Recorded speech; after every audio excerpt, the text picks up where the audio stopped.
The Poem of the Man-God, the third year of the public life. Chapter 519, at Tekoah, 31st of October, 1946. The rear of Simon of Tekoah's house is actually a square, delimited on two sides by the wings of the U-shaped edifice. I call it a square because on market days, as the one I am observing, they open 3 sections of the strong gate which separates it from a large public square, and many vendors invade with their stalls the porches which are situated on 3 sides of the house.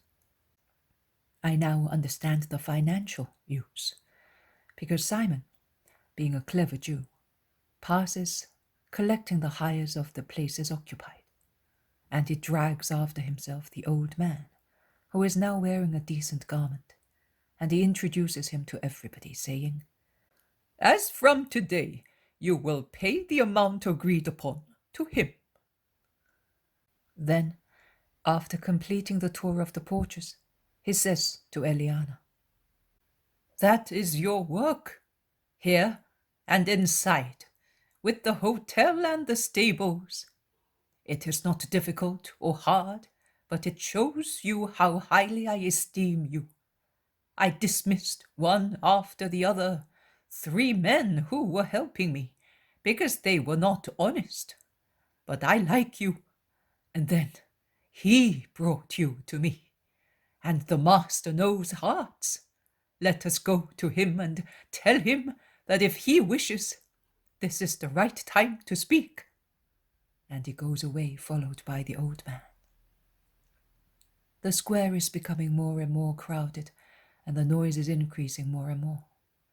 There are women doing their shopping, cattle dealers, buyers of oxen to be yoked to the plough, and of other animals, peasants bent under the weight of baskets of fruit and praising their goods, cutlers with all their sharp utensils well displayed on mats, making a great din by striking axes on stumps to show the hardness of the metal, or hammering scythes placed across trestles to show the perfect hardening of the blade, or lifting plowshares with both hands and driving them into the ground, which bursts open as if it were wounded, to give proof of the robustness of the share which no ground can resist, and coppersmiths with amphorae and buckets, pans and lamps, striking the sonorous metal to the point of deafening people, to show them that it is solid, or shouting at the top of their voices, offering oil lamps with 1 or more flames for the oncoming festival in Chislev. And above all this uproar, as tedious and piercing as the lament of the nocturnal owl, there are the cries of beggars spread out in the strategic points of the market. Jesus comes from the house with Peter and James of Zebedee. I do not see the others, but I think they must be going round the town announcing the master, because I see that the crowds recognize him at once and many people arrive, while the shouting and noise die down. Jesus has alms given to some beggars, and he stops to greet 2 men who, followed by their servants, were about to leave the market after doing their shopping. But they stop too, to hear the master. And Jesus begins to speak, taking what he sees as a starting point.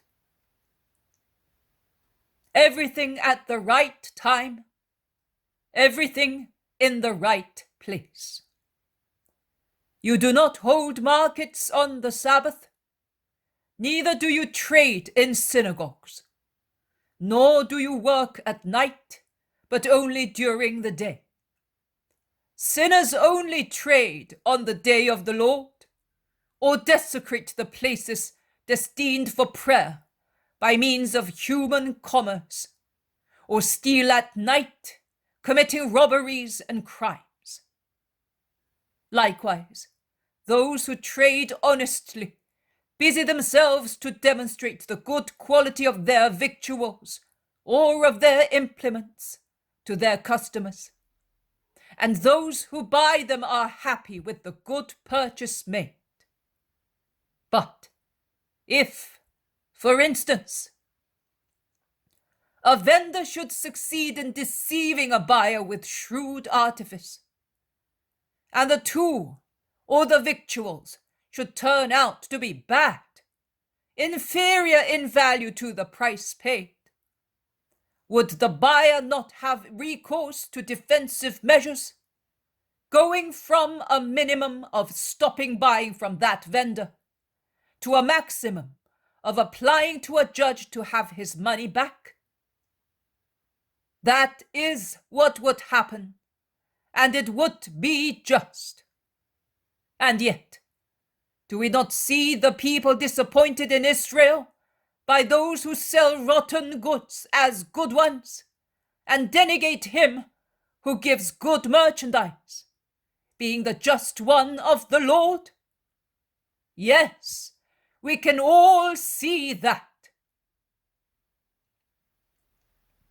Yesterday evening, many of you came to tell of the evil artifices of bad vendors, and I said, let them carry on. Be firm in your hearts, and God will provide. Those who sell things which are not good, whom do they offend? You? Me? No, God himself. He who is deceived is not as guilty as he who deceives. The sin is not so much against man as it is against God, by trying to sell things which are not good, so that those who want to make a purchase may not come to good things. I do not say, react, revenge yourselves. Such words cannot come from me. I only say, listen to the true sound of words. Watch the actions of those who speak to you diligently in the great light. Taste the first draught or morsel offered to you. And if they taste sour, and if the behavior of other people is sinister, if the savor left in your hearts is upsetting, refuse what you are offered as a thing which is not good. Wisdom, justice, charity are never sour, upsetting, or fond of acting in the shadow. I know that I have been preceded by some of my disciples, and I will leave 2 of my apostles with you. Further, yesterday evening, with deeds more than words, I testified where I come from and with what mission.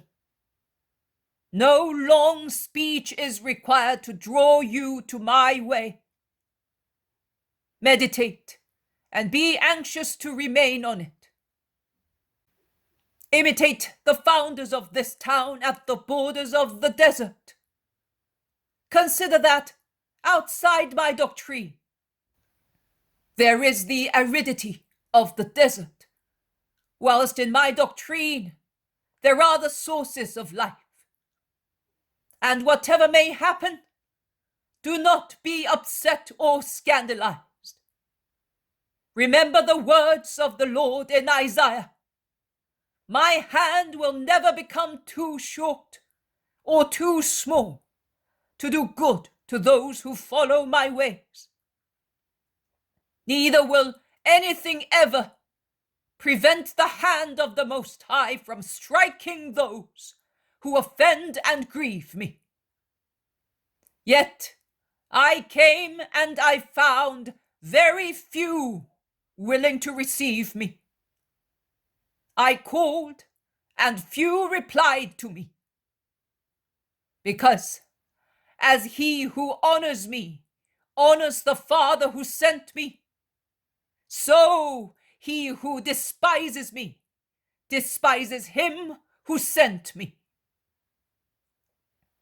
And according to the law of retaliation, he who disowns me will be disowned.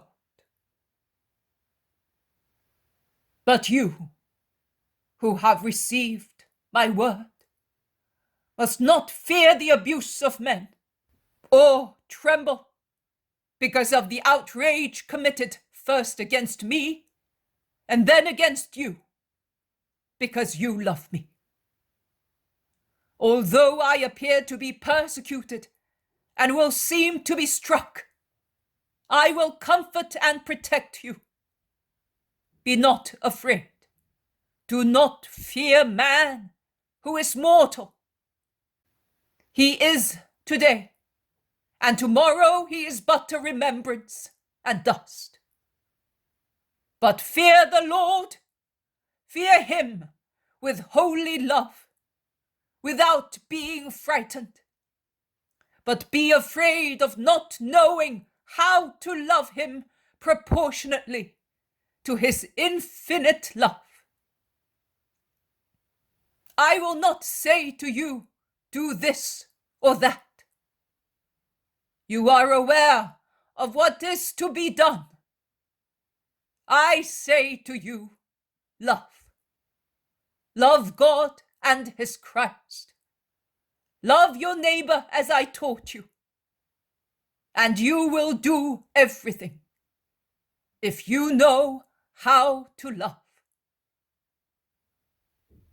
I bless you, citizens of Tekoah, the town at the border of the desert, but an oasis of peace for the persecuted Son of Man. And may my blessing be in your hearts and in your homes, now and forever. Stay, Master! Stay with us!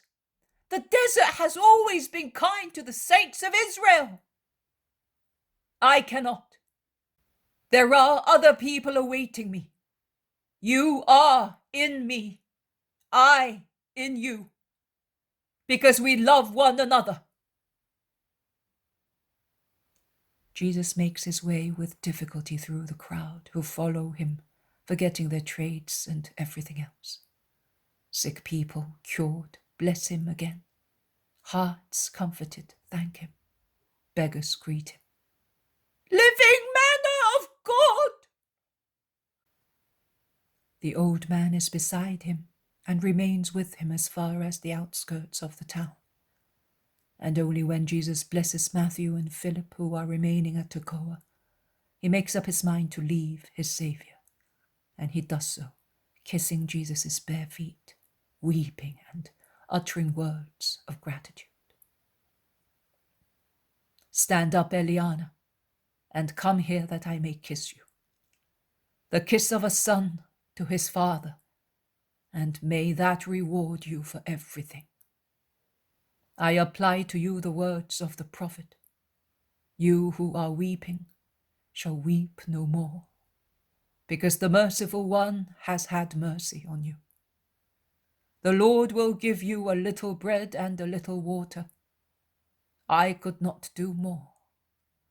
If you have been driven away by one day, I have all the mighty ones of the people driving me away.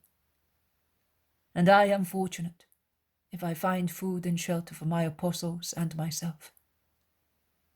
But your eyes have seen him whom you desire to see, and your ears have heard my words, just as your heart must feel my love.